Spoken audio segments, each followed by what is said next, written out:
সম্মানিত ভিউয়ার্স আপুরা, আসসালামু আলাইকুম। আশা করি তোমরা সকলেই ভালো আছো। আজকে 2.5 হাত বহরের কাপড় দিয়ে আমি তোমাদেরকে একটা হিজাব তৈরি করে দেখাবো।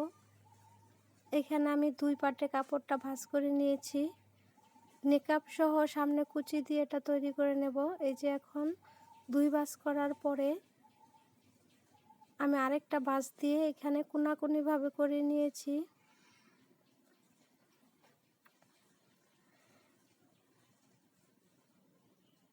কোনাকুনিভাবে করে নেওয়ার পরে উপর থেকে ফিতাটা ধরে, এই যে মাথার সাইড থেকে ফিতাটা ধরে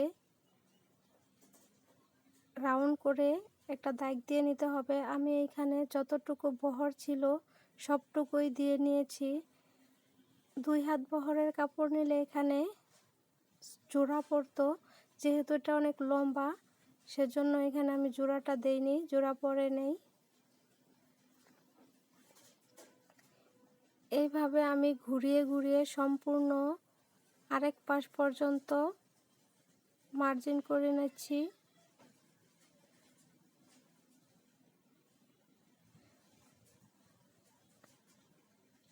এই যে কোনাকুনিভাবে মার্জিনটা আমি করে নিচ্ছি, এখন কেটে নেব। কাপড়ের সাথে আমার চকের দাগটা প্রায় মিলে গেছে, সেজন্য বেশি একটা বোঝা যাচ্ছে না, তারপরও আমি চেষ্টা করছি তোমাদেরকে বোঝানোর জন্য। এখন এই যে আমি এই দিক দিয়ে কেটে নিচ্ছি দাগ অনুযায়ী।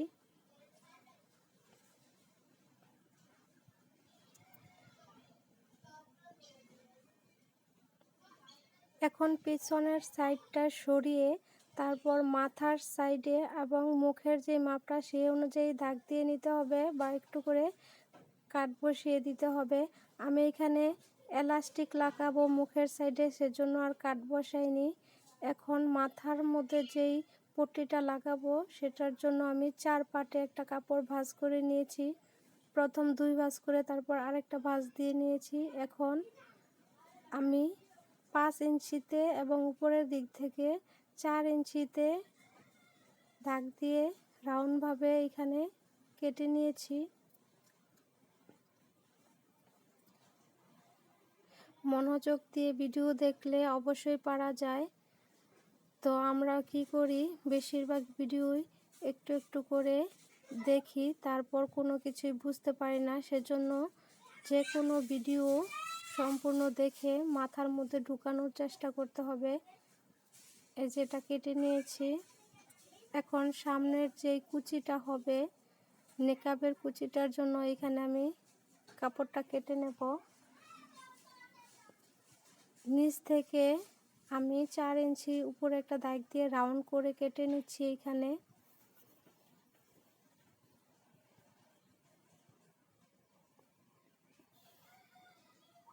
এই যে রাউন্ড করে দিয়েছি। এটা সামনের পাটে কুচি হবে নেকাবের যে কুচিটা।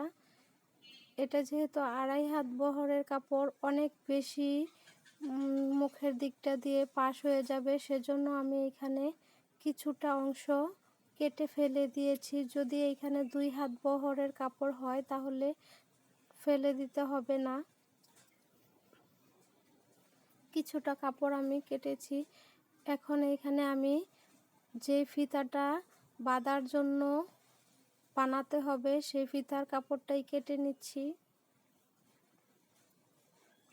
একটু চওড়া করেই কেটে নিচ্ছি। আমি ফিতাটা বেশিক্ষণ করব না, আবার বেশি মোটাও করব না। যার যার পছন্দ অনুযায়ী এখানে ফিতাটা তৈরি করে নিতে পারবা তোমরা।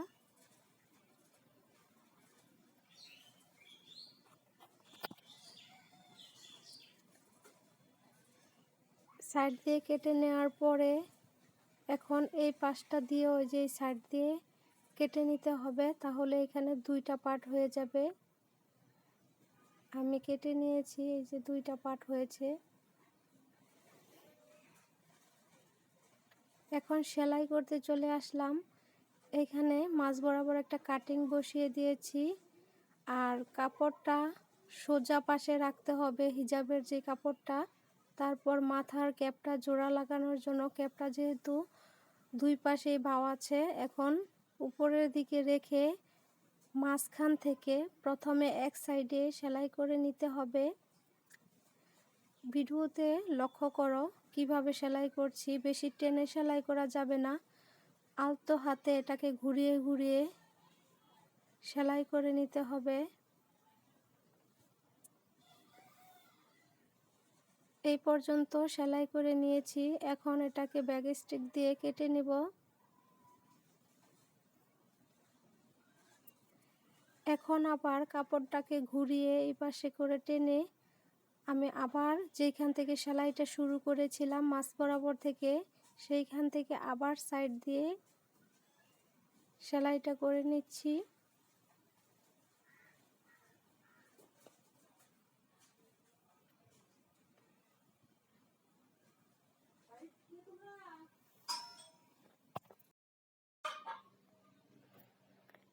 এই পর্যন্ত সেলাই করা শেষ। এখন উপর দিয়ে আমি আরেকটা সেলাই করে দিচ্ছি, যাতে করে সেলাই তো হয়, কোনো প্রকারে ছুটে না যায়। এখানে সেলাইটা তোমরা দিলেও পারো, না দিলেও পারো, আমি একটা সেলাই দিয়ে নিচ্ছি।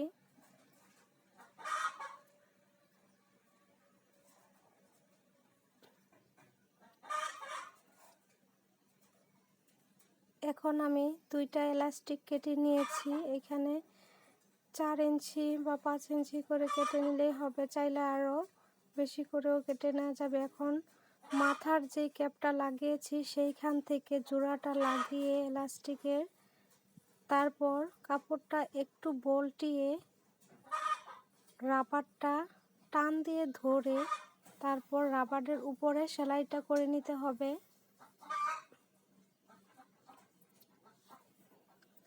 রাবারটা লাগালে হবে কি, তাহলে সঠিক মুখের মাপটা অনেকের জানা থাকে না, যাদের জন্য তৈরি করি, তাই এলাস্টিক লাগিয়ে দিলে হবে কি, এটা ইচ্ছে মতন বড় ছোট হয়ে যাবে, তখন আর মুখের সঠিক মাপের দরকার হয় না।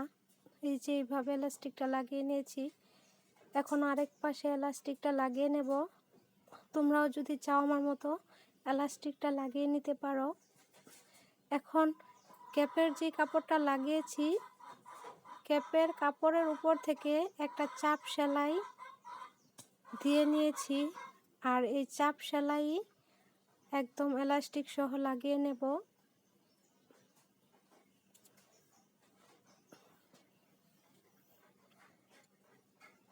এই পর্যন্ত চাপ সেলাইটা ছিল, এখন আমি এলাস্টিকটা এটার ভিতরে দিয়ে নেব।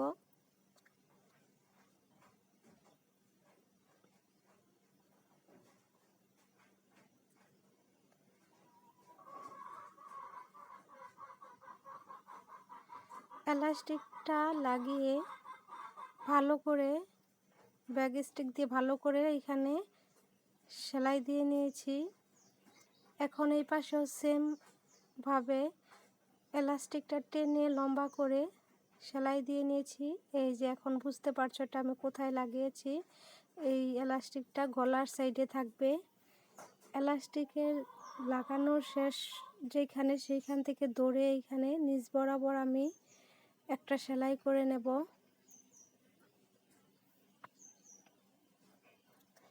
যে গলার কাছ থেকে ধরে নিচ পর্যন্ত সোজাভাবে সেলাইটা দিয়ে নিচ্ছি।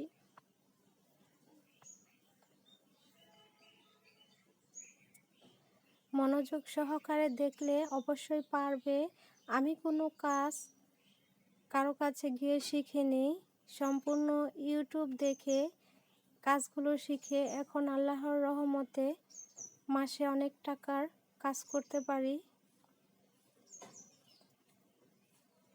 লম্বা সেলাইটা দেওয়ার পরে নিচের দিক থেকে একদম চিকন করে মুড়িয়ে আরেকটা সেলাই করে নেব। এটা হচ্ছে পুরা হিজাবের যেই রাউন্ডটা গোল, সেই গোল রাউন্ডটা সেলাই করছি। এইখানে যারা একদমই নতুন তারা প্রথমে একটা সেলাই দিয়ে তারপর বল্টে আরেকটা সেলাই দিলে ফিনিশিং ভালো হবে। আমি যেহেতু পারি, আমার কুঁচকে যায় না, সেজন্য আমি এক চান্সেই সেলাইটা সম্পূর্ণ কমপ্লিট করে নিয়েছি। অনেকে নতুন তারা বুঝে না কিভাবে সেলাইটা করতে হবে, তাই ঢেউ ঢেউ হয়ে যায়। যাদের ঢেউ ঢেউ হয়ে যায় তারা ওইভাবেই ফলো করে এক সাইডে একটা সেলাই দিয়ে পরে আবার আরেকটা সেলাই দিবে। এখন আমি মুখের অংশটা সেলাই করে নিচ্ছি। নেকাবের যেই মুখের সাইডটা উপরে বাঁধার বেল্ট লাগাবো, সেইখানে আমি 1 ইঞ্চির মতো মোটা করে তারপর সেলাইটা দিয়ে নিচ্ছি। এখানে কম বেশি করে নেওয়া যাবে, কোনো সমস্যা নাই। চাইলে চিকন বা এর চেয়ে মোটাও নেওয়া যাবে।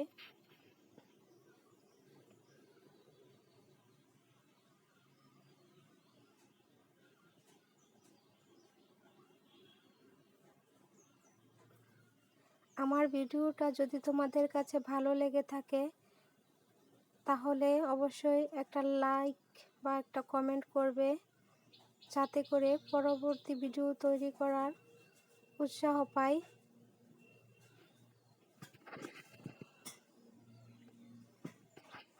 এখন যেই ফিতাটা কেটে রেখেছিলাম সেই ফিতাটাকে আমি একটু মোটা করেই সেলাই করে নিয়েছি। দেখতে পাচ্ছ কতটুকু মোটা করে নিয়েছি। এখানে যার যার পছন্দ অনুযায়ী তোমরা ফিতাটা তৈরি করে নি। আমি ফিতার দুই পাশেই সেলাই দিয়ে নিয়েছি, দুই সাইডেই। এখন আরেকটা তৈরি করে নিচ্ছি।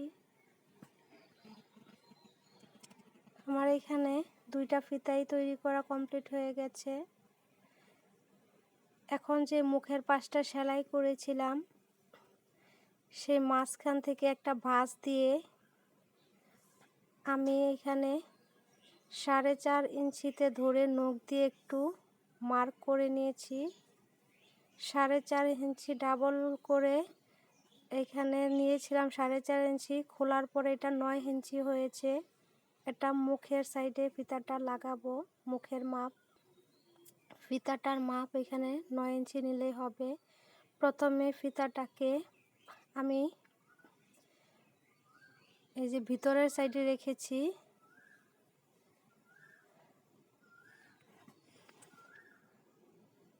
ভিতরের সাইডে রাখার পরে এটাকে উল্টো দিকে নিয়ে এই যে এই পাশে এনে দিয়েছি।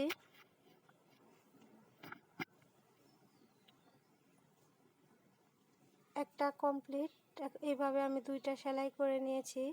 এখন হিজাবটা কমপ্লিট হওয়ার পরে এই যে মাথার সাইড থেকে 17 ইঞ্চি আমি এভাবে ধরে মাপ দিয়ে তারপরে এইভাবে রাউন্ড করে একটা দাগ দিয়ে নিয়েছি। এই দাগ অনুযায়ী আমি নিকাবের কুচিটা কাপড় লাগিয়ে নেব। তো হাতে চেপে চেপে আমি দুই পাশে এই দাগটা বসিয়ে নিচ্ছি। নিচের পাশেও দাগটা বসছে। এই যে দাগ অনুযায়ী আমি এখন এই পাশেও চক দিয়ে এঁকে নিচ্ছি।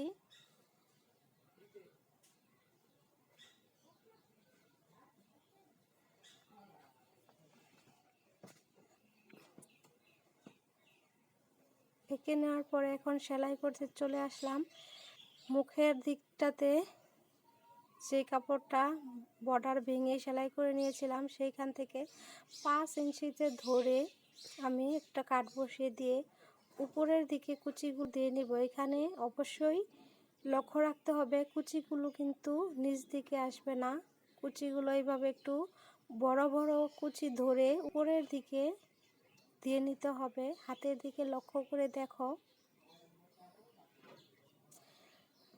আমি নিচের যেই সেলাইটা নিকাবের এটা দিতে ভুলে গিয়েছিলাম, রাউন্ড করে যে কেটেছিলাম নিচ দিকে, সেই সেলাইটা চিকন করে এখানে আবার দিয়ে নিচ্ছি। সেলাইটাকে আমি ভুলে গিয়েছিলাম এই সেলাইটা আগে দিয়ে নেওয়ার জন্য। এই সেলাইটা আগে দিয়ে নিলে বেশি ভালো হয়। সেলাইটা নিচের সেলাইটা দেওয়ার পরে দুই সাইড দিয়ে কুচিগুলো এভাবে দিয়ে নিবা। নিচ পর্যন্ত আমি এই যে এক সাইডের কুচি দিয়ে নিয়েছি। এইভাবে আরেক সাইডের কুচিগুলো তোমরা সেলাই করে নিবা।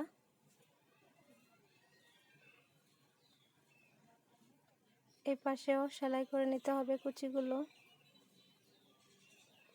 এখন আমি হিজাবের মধ্যে নিকাবটা জয়েন করব।